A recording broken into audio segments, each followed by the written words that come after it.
good লাইফৰ নতুন এটি ভিডিঅ' লৈ মই ৰেখাই সকলোকে স্বাগতম জনাইছো প্ৰিয় দৰ্শক আমাৰ মহিলাসকলৰ মাজত আজিকালি সচৰাচৰ দেখিবলৈ পোৱা এটা সমস্যা হৈছে মাহেকীয়াৰ সমস্যাটো পিৰিয়ডছৰ সমস্যাটো পিচিঅডি বুলিও কয় বিভিন্ন ধৰণৰ মহিলাসকলৰ গৰ্ভাশয়ৰ লগত জড়িত বিভিন্ন সমস্যা থাকে আৰু তাৰ লগত জড়িত সমস্যা এটা হৈছে সন্তান প্ৰাপ্তি বা সন্তান প্ৰাপ্তিৰ ক্ষেত্ৰত বহু বিলম্ব হয় বা বহু পলম হয় কেতিয়াবা নহয় গতিকে হেনে ধৰণৰ বহুতো সমস্যা দেখিবলৈ পোৱা গৈছে আৰু এই সমস্যাটোৰ বিষয়ে জ্যোতিষ শাস্ত্ৰই কি কয় জ্যোতিষীয় দৃষ্টিভংগীটো কি সেই বিষয়ে আজি কথা পাতিম আৰু এই বিষয়ে বহুতো কথা ক'বলৈ মোৰ সৈতে আছে জ্যোতিষ শাস্ত্ৰ বিশেষজ্ঞ ৰমেশ চন্দ্ৰ শৰ্মা শাস্ত্ৰী ডাঙৰীয়া আহক তেওঁৰ সৈতে কথা পাতো হয় দেও অনুষ্ঠানটিলে স্বাগতম জনাইছো আজি খুবই গুৰুত্বপূৰ্ণ এটা বিষয় মহিলাসকলৰ মাজত সচৰাচৰ আজিকালি বহুত বেছি দেখিবলৈ পোৱা হৈছে যে মাহেকীয়াৰ সমস্যাটো বা পিৰিয়ডছৰ প্ৰবলেম বুলিয়ে কওক আপুনি বা পিচিঅডি সমস্যাটো হওক বা সন্তান প্ৰাপ্তি কাৰণ হেতুৰ লগত জড়িত হৈ থাকে গতিকে সেই বিষয়ে জ্যোতিষ শাস্ত্ৰই কি কয় জ্যোতিষ শাস্ত্ৰই এইটো মানে সাধাৰণতে আমাৰ মহিলাসকলৰ যেটো মাহেকীয়া সমস্যা এটো বাধক বুলি কয় এই বাধক সমস্যাটো আমাৰ সাধাৰণতে জ্যোতিষত মানে বহুলভাৱে স্ত্ৰীসকলৰ এই স্ত্ৰী ৰোগৰ এই মানে ৰোগ নিদান খণ্ডৰ যেতিয়া বিশ্লেষণ কৰা যায় তেতিয়া ইয়াত সুন্দৰভাৱে বিশ্লেষিত হৈ আছে সুন্দৰভাৱে বৰ্ণনা কৰিছে তাক উল্লেখ কৰিছে বিশেষকৈ যিসকল মহিলাৰ জন্ম চক্ৰত জন্মৰ সময়ত জন্ম চক্ৰত চন্দ্ৰৰ লগত বা লগ্নত যাৰ শুক্ৰ মংগল প্ৰথম কথা শুক্ৰ মংগল একেলগে থাকিব জ্যোতি যদি থাকে বা শুক্ৰৰ লগত যদি মংগল ৰাহু বা মংগল শনি বা কেতু ৰাহু কেতু মংগল আৰু শুক্ৰ এনেকে থাকে তেনেহলে তেওঁলোকৰ এই বাধক সমস্যাটো বেছি হয় চন্দ্ৰৰ লগত নহয় মানে লগ্নত শুক্ৰৰ লগত বা চন্দ্ৰৰ লগত ৰাশিত যদি চন্দ্ৰৰ লগত মংগল থাকে চন্দ্ৰৰ লগত ৰাহু থাকে চন্দ্ৰৰ লগত কেতু থাকে তেনেহলে এই বাধক সমস্যাটো আহে এতিয়া কথাটো হৈছে যদি সপ্তম স্থানত লগ্ন স্থানত বা চতুৰ্থ স্থানত মাংগলিক দোষ এটা থাকে এই মাংগলিক দোষ বুলি কয় মানে লগ্ন চন্দ্ৰৰ লগত বা লগ্নৰ পৰা চতুৰ্থ স্থানত সপ্তম স্থানত আৰু দ্বাদশ স্থানত দ্বিতীয় স্থানৰ পৰাও কিন্তু প্ৰভাৱিত হয় দ্বিতীয় স্থানত জ্যোতিষে ইমান স্পষ্ট মানে জ্যোতিষ শাস্ত্ৰসমূহ স্পষ্টভাৱে যদি কোৱাও নাই কিন্তু আমি বিশ্লেষণৰ পৰা দেখিছো যে দ্বিতীয় স্থানত মংগলৰ লগত যদি শুক্ৰৰ জ্যোতিটো লাগিছে তেনেহলে তেওঁৰ বাধক সমস্যা আহিছে অৰ্থাৎ মাহেকীয়া সমস্যা আহিছে এতিয়া সাধাৰণতে প্ৰথম মাহেকীয়া প্ৰাপ্তিৰ পৰা আদ্য ঋতু প্ৰাপ্তিৰ পৰা আৰম্ভ কৰি আদ্য ঋতুৰ সময়তো যিসকল মহিলাই বা যিখিনি কুমাৰীয়ে আদ্য ঋতু পোৱাৰ সময়ত তেওঁলোকে আমি যে যোগ বিশ্লেষণ জ্যোতিষত যে যোগ বিশ্লেষণ আছে এই জ্যোতিষৰ যোগ বিশ্লেষণৰ ওপৰতো নিৰ্ভৰ কৰে তেওঁৰ মাহেকীয়াটো কেনে ধৰণে হ'ব কিমান ভালে হ'ব বা কিমান কষ্টকৰ হ'ব যদি তেওঁ যোগটো পতিহীনা যোগ পায় আৰু তেওঁ যদি কন্যা হিচাপে সাংখিনী কন্যা হয় তেতিয়াহলে তেওঁৰ এই বাধকটো পেটৰ বিষত তেওঁ কোচ খাই যাব মাহিলী হয় তেওঁৰ প্ৰতিবাৰ পিৰিয়ডছৰ টাইমত তেওঁৰ পেটৰ বিষত ৰ'ব নোৱাৰা হ'ব ডক্টৰৰ সহায় লয় প্ৰতিবাৰে সেই সময়ত হোৱাতহে হেৰি হ'ল নিবাৰণ কিন্তু নিৰ্মূল হোৱা নাই এতিয়া নিৰ্মূল কৰিব লাগিলে সাধাৰণতে জ্যোতিষীয় যিবিলাক উপায় সেই উপায়বিলাক অৱলম্বন কৰিব লাগে সেই উপায়খিনি অৱলম্বন নকৰি ডক্টৰৰ ফাৰ্মাচীৰ পৰা তেওঁলোকে বিষ প্ৰতিৰোধক টেবলেট বিলাক ইউজ কৰাৰ কাৰণে দৰববিলাক ইউজ কৰাৰ কাৰণে সেই সময়তহে তেওঁ উপশম পালে কিন্তু পিছ মুহূৰ্তত আকৌ দ্বিতীয়বাৰ তেওঁৰ সেই একে অৱস্থা হয় তাৰ ফলত তেওঁলোকৰ কিডনীৰ প্ৰভাৱিত হ'ব বিষৰ টেবলেট বিলাক বেছি ইউজ কৰিলে তেওঁলোকৰ পেচাবৰ অলপ প্ৰতিক্ৰিয়া হ'ব এই প্ৰতিক্ৰিয়াবিলাক দিনে দিনে বাঢ়ি যাব গতিকে সেইকাৰণে মই কওঁ যিসকল মহিলা বা যিসকল ছোৱালীৰ এনে ধৰণৰ ৰোগটো আহিছে বা এই বাধকটো আহিছে তেওঁলোকে বা তেওঁলোকৰ মাক দেউতাকে সোনকালে ভাল অভিজ্ঞ জ্যোতিষীৰ জৰিয়তে তেওঁৰ কৰ্ণীখন বিশ্লেষণ কৰাই সেই জ্যোতিষীয় উপায় মানে মূল আছে আৰু ইয়াছে কেনেকে প্ৰতিকাৰ হয় মই কম এতিয়া প্ৰথম কথাটো হ'ল স্থান মই ক'লোৱেই যে লগ্ন স্থানত যদি শুক্ৰৰ লগত মংগল বা ৰাহু বহে বা শনি বহে বা কেতু বহে তেনেহলে তেওঁৰ বাধক আহিবই আৰু মংগল যদি নিচস্থ ভাৱত তেওঁৰ ৰাশিটো থাকে চন্দ্ৰৰ লগত যদি মংগল নিচস্থ হৈ থাকিল কৰ্কট ৰাশিতেই তেওঁৰ বাধক আহিবই এইটো একদম মানে 100% সত্য কথা আৰু সেইকাৰণে আমি সেই গ্ৰহখিনি চাই উঠি আমি তৎক্ষণাৎ কৈ দিওঁ এনেকুৱা আছে আনকি সেই দোষটোৰ কাৰণে যাৰ মংগল নিচস্থ হৈ চন্দ্ৰৰ লগত থাকিব বা শুক্ৰৰ লগত থাকিব বিবাহৰ পিছত তেওঁৰ গৰ্ভত দোষ আহিব গৰ্ভনষ্ট দোষ আহিব সন্তান কনচিভ হৈ তেওঁ মিছক্যাৰেজ হৈ যায় ডিসক্যাৰেজ বা মিছ হৈ যায় নতুবা সন্তান বিলম্ব হয় কিছুমানৰটো বন্ধ্যত্ব দোষ আহে যদি তাত মংগলে ৰাহুয়ে শুক্ৰৰ লগত একেলগে থাকে তেনেহলে তেওঁৰ বন্ধ্যত্ব দোষ আহিব পাৰে মংগল নিচস্থ হৈ আছে তাত শুক্ৰ আৰু ৰাহু আছে ৰাহু তুংগী হৈ থাকিল মংগল নিচস্থ হৈ থাকিল তাত শুক্ৰ থাকিল কৰ্কট ৰাশিত মানে সেই সকল ব্যক্তিৰ যদি গুৰু পঞ্চম ভাৱৰ ষ্ট্ৰং হৈ থাকে তেতিয়াহে তেওঁ মানে যদি পঞ্চম ভাৱটো ষ্ট্ৰং নাথাকে তেওঁৰ বন্ধ্যত্ব দোষ আহিব বা পঞ্চম ভাৱটো সন্তান প্ৰাপ্তিৰ ভাৱ গতিকে সন্তান প্ৰাপ্তিৰ ভাৱটো যদি ঠিক নাথাকে তেওঁৰ বন্ধ্যত্ব আহিব ঠিক তেনেকুৱা পুৰুষৰ ক্ষেত্ৰতো আছে কিন্তু এতিয়া আজিৰ বিষয়বস্তুটো যিহেতু মহিলাৰ ক্ষেত্ৰত আনিছে গতিকে মই মহিলাৰ এই বাধক ৰূপটোৰ বিষয়েহে আজিৰ অনুষ্ঠানটোত মই মানে ক'ব বিচাৰিছো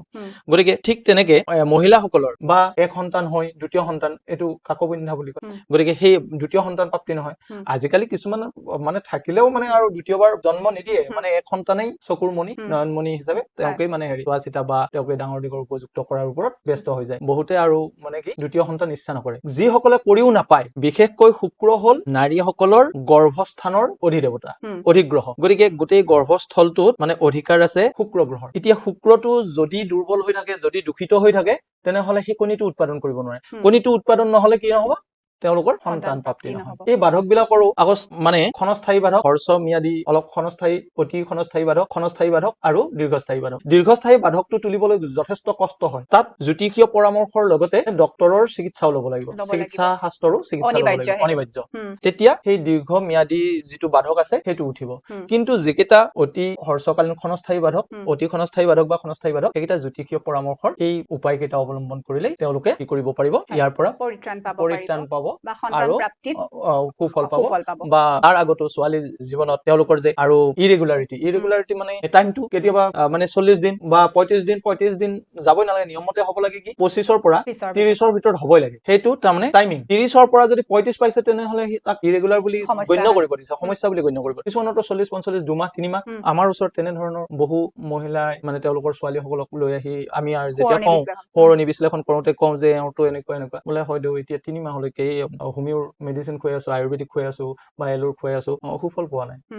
এনেকুৱা বিষ হয় আৰু আনকি কালাৰ মানে সেই মাহেকীয়াৰ কালাৰটো মানে ৰংটো চেঞ্জ হৈ যায় কিছুমানৰ লেকেটা আঠাৰ দৰে হৈ যাব আলকাটাৰ দৰে মানে লেকেটা হৈ যায় যিবিলাকৰ 2-3 মাহলৈকে থাকি যায় কোলা পৰি যায় এই কোলা পৰাৰ কথাটো হ'ল যদি শুক্ৰৰ লগত ৰাহুটোই একেলগে ক্ৰিয়া কৰিছে নহয় একেলগে একেটা স্থানত লগ্নত বা চন্দ্ৰৰ লগত বহিছে তেনেহলে তেওঁৰ সেই মাহেকীয়া কালত কোলা পৰিব এইটো যাৰ হৈছে তেওঁ জ্যোতিষিক দেখুৱাই সেইটো হয় নে নহয় বিশ্লেষণ কৰি চাওক তেওঁৰ তাতেই থাকিব এইটো মানে মই দি ক'ব পাৰো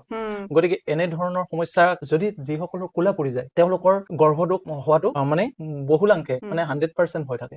আৰু কিছুমানৰ এনেকুৱা হ'ব তাৰ একচুৱেল কালাৰটো নাথাকে পাতলীয়া মানে হালধীয়া ৰঙচুৱা কালাৰৰ দৰে মাছ ধোৱা পানীৰ দৰে মাছ ধুলে পানীটো যেনেকে পনীয়া পাতলীয়া ৰঙচুৱা হয় ঠিক তেনেকুৱা মাছ ধোৱা পানীৰ দৰে হ'ব আৰু সেইটো অত্যন্ত দুৰ্গন্ধ হয় এই দুৰ্গন্ধ হোৱাৰ কাৰণটো হৈছে যদি কেতু মানে শুক্ৰৰ লগত থাকে আৰু যদি তাত চন্দ্ৰৰ লগতো চন্দ্ৰ কেতু শুক্ৰও যদি থাকে তেতিয়াও হ'ব আৰু লগ্নত যদিও কেতুয়ে শুক্ৰয়ে একেলগে থাকে তেতিয়াও হ'ব আৰু যদি মংগলে কেতুয়ে একেলগে বহি আছে লগ্নত তেতিয়াও হ'ব তেতিয়া শুক্ৰক আকো নালাগে শুক্ৰ যতে নাথাকক মংগল কেতু যদি লগ্নত বহি আছে তেতিয়াও হ'ব এই বাধক বিলাক গ্ৰহৰ অৱস্থান অনুপাতে আহি থাকে এই অৱস্থানখিনি সেইকাৰণে চাই লৈ তাৰ প্ৰতিকাৰৰ ব্যৱস্থা কৰিব লাগে এতিয়া প্ৰতিকাৰ সৰ্বতোভাৱে মানে সকলোখিনিতে আমাৰ অপৰাজিতাৰ গুণ অপৰিসীম অপৰাজিতা সেইকাৰণে দুৰ্গা পূজাৰ পিছতে অপৰাজিতা কবচ দিয়াৰ যিটো ব্যৱস্থা অপৰাজিতা কবচ মানে কি অপৰাজিতাৰ ইমানকণ মানে ডাল মানে আমি হাতত বান্ধি ললে তাত আমাৰ বডিত আমাৰ দেহত যথেষ্ট শক্তি প্ৰডিউচ কৰে শক্তি এটা আনি থাকে সেই অকনমান যদি আমি বান্ধি লওঁ গতিকে তাৰ যদি আমি ডাল পাত ফুল আমি সেৱন কৰি থাকো তেনেহলে তাৰ পৰা আমি সুফল নিশ্চয় এতিয়া আগতে মানুহে ভয় খাইছিলে কিন্তু এতিয়া এয়া ব্লু টি খাবলৈ মানুহে নীলা চাহ খাবলৈ আৰম্ভ হৈছে সজাগ হৈছে আৰু এই যে ব্লু টি মানে নীলা চাহ এই নীলা চাহটো খালে বিশেষকে মহিলাসকলৰ পুৰুষসকলৰ ধ্বজভংগ দোষত মানে যদি ব্লু টিটো খায় নহয় তেওঁলোকে সুফল পাব আৰু মহিলাসকলৰ এই বাধক যিকোনো বাধকেই তেওঁৰ কালাৰ চেঞ্জ হোৱাই হওক বা তেওঁৰ টাইমটো ইৰেগুলাৰে হওক বা তেওঁৰ পেটৰ বিষ হোৱাই হওক তেওঁলোকে যদি ৰাতিপুৱা মানে বিশেষকৈ 45 দিন 21 দিন 45 দিন এনেকুৱা মানে তেওঁৰ গ্ৰহৰ ফাংচনটো অনুপাতে কোৱা যায় বা 14 দিন এনেকে কোৱা যায় মানে লাষ্ট 45 দিনলৈকে মই এতিয়া ক'লো 45 দিন যদি তেওঁলোকে এই ব্লু টি খায় মানে নীলা চাহটো অপৰাজিতাৰ 5টা বা 7টা ফুল যদি 1.5 কাপ মান পানীত বইল কৰিলে 2 পৰা 3 মিনিট সময় বইল কৰিলে বইল কৰাৰ পিছত তাৰ কালাৰটো মানে পানীখিনিৰ কালাৰটো এবজৰ্ব কৰি ল'ব মানে ব্লু হৈ যাব নীলা হৈ যাব নীলা হৈ যোৱাৰ পিছত ঠাণ্ডা হোৱাৰ পিছত খালি পেটত সেই পানীটো খাব লাগে আৰু তাৰ আধা ঘণ্টা মানৰ পিছতহে খাদ্য খাওক তাৰোপৰি সেই ব্লু টিৰ লগত কেঁচা হালধিৰ ৰস যদি মিহল কৰি খায় তেনেকেও তেওঁৰ সেই বাধকটো দূৰ হ'ব আঁতৰ হ'ব বা তেওঁৰ যিটো কালাৰ সেই কালাৰটো যে চেঞ্জ হৈ আছিলে সেই কালাৰটো লোকৰ কৰিব মৌৰ লগত যদি হালধিৰ ৰস মিহলাই আপোনাৰ ৰাতিপুৱাই খায় 2 চামুচ বা 3 চামুচ মানে হালধিৰ ৰস আৰু 1 চামুচ মৌৰ জোল মিহলাই যদি খালি পেটত মানে ৰাতিপুৱাই খায় তেনেহলে তেওঁৰ যিসকলৰ পেটৰ বিষ পেটৰ বিষ কমিব মাহেকীয়াত পেটৰ বিষৰ যদি মাহেকীয়া সমস্যা আছে পেটৰ বিষৰ হয় সমস্যা তেতিয়াহলে এইটো এইবিলাক আমাৰ গাঁৱলীয়া আয়ুৰ্বেদিক বনৌষধি দিহা হয় এই বনৌষধি দিহাবোৰ যদি আমাৰ অকনমান যত্ন সহকাৰে লয় নহয় ই নিৰ্মূল কৰে কিন্তু মেডিকেলৰ যিবিলাক মানে মেডিচিন আছে সি নিৰ্মূল নকৰে বিষটো বিষটোহে প্ৰতিৰোধ কৰে আকৌ দ্বিতীয়বাৰ হ'ব কিন্তু আমাৰ এইটোই কি কৰিব ধীৰে ধীৰে নিৰ্মূল হয় তাৰোপৰি বিভিন্ন মূল ধাৰণ আছে আমাৰ অপৰাজিতাৰ মূল ধাৰণ ব্যৱস্থা আছে অপৰাজিতাৰ মূল ধাৰণ কৰিলেও তেওঁলোকৰ সেই বিষ মানে নাভিৰ ওচৰত যদি তেওঁ অপৰাজিতা 4 আঙুল অপৰাজিতা মানে হেৰি কৰি লৈ বান্ধি লৈ বিশেষকে শনিবাৰ মঙ্গলবাৰত তোলা অপৰাজিতাই মানে সুফল প্ৰদান কৰে আৰু যদি সেইদিনা মানে সপ্তমী বা অষ্টমী তিথি হয় অষ্টমী তিথিত তোলা অপৰাজিতাই অত্যন্ত সুফলদায়ক গতিকে শুক্লপক্ষৰ অষ্টমী তিথিত যদি অপৰাজিতাৰ মূল 4 আঙুল তুলি তাক ভাঁজ লগাই বান্ধি নাভিৰ ওচৰত নে মহিলাসকলে নাভিত পৰা কৰি লৈ থাকে কঁকালত তেনেহলে তেওঁৰ পেটৰ বিষ বা তেওঁৰ যিবিলাক মানে মহিলাৰ মাহেকীয়া সমস্যা সেইবিলাক ধীৰে ধীৰে কমি যাব এইটো এটা ভাল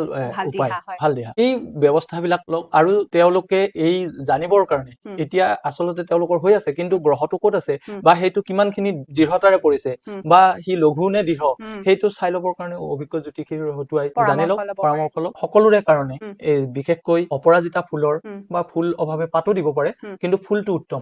তেনেকে কৰক আৰু শিপাটো মই ক'লোই তেনেকে আৰু তাৰোপৰি হালধিৰ ৰস চেপি লৈ মৌৰ জোলৰ লগত মিলাই লওক লৈ আপোনালোকে খোৱা ব্যৱহাৰ কৰক 21 দিন মান সেৱন কৰক খাবলৈ আৰম্ভ কৰক যদি তেনেকুৱা হেৰি সমস্যাত আছে আপুনি নিশ্চয় সেই সমস্যাৰ পৰা উপশম পাব নিশ্চয় গতিকে আপোনাৰ সন্তানটিৰো তেনে ধৰণৰ গ্ৰহৰ জ্যোতি আছে নেকি কৰ্ণিত সেয়া যদি চাবলৈ বিচাৰিছে বা সেয়া কোনোবা বিজ্ঞ জ্যোতিষীৰ জৰিয়তে আপোনালোকে চাই ল'ব পাৰে নতুবা আমাৰ দেওৰ সৈতেও যোগাযোগ কৰিব পাৰে তেওঁৰ নম্বৰটো স্ক্ৰীনত আপোনালোকে পায়ে থাকিব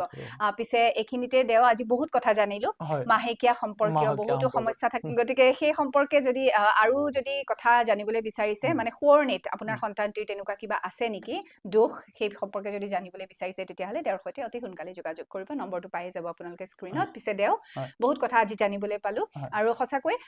ডক্টৰৰ পৰামৰ্শ নিশ্চয় ল'ব লাগে নিশ্চয় সেয়া খুবেই প্ৰয়োজনীয় ডক্টৰৰ পৰামৰ্শ লওক কিছুমান কিন্তু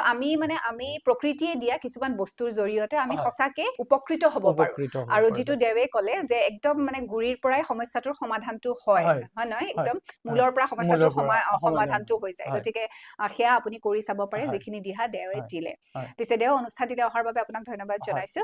আৰু আপোনাক লগ পাম বহুতো পৰামৰ্শ জ্যোতিষশাস্ত্ৰ সম্পৰ্কীয় পৰামৰ্শ আপুনি দিয়ে থাকিব গতিকে তাৰ সৈতে পুনৰ লগ পাম আৰু অনুষ্ঠানটি চাই যদি ভাল পাইছে তেতিয়াহ'লে কমেণ্ট কৰিবলৈ নাপাহৰিব লগতে এতিয়ালৈকে যদি চেনেলটো ছাবস্ক্ৰাইব কৰা নাই অতি সোনকালে ছাবস্ক্ৰাইব কৰি দিব বুলি আশা ৰাখিছো পিছে আজিলৈ আমি দুয়োগৰাকীয়ে আপোনালোকৰ ওচৰৰ পৰা বিদায় লৈছো ভালে কুশলে থাকিব ধন্যবাদ নমস্কাৰ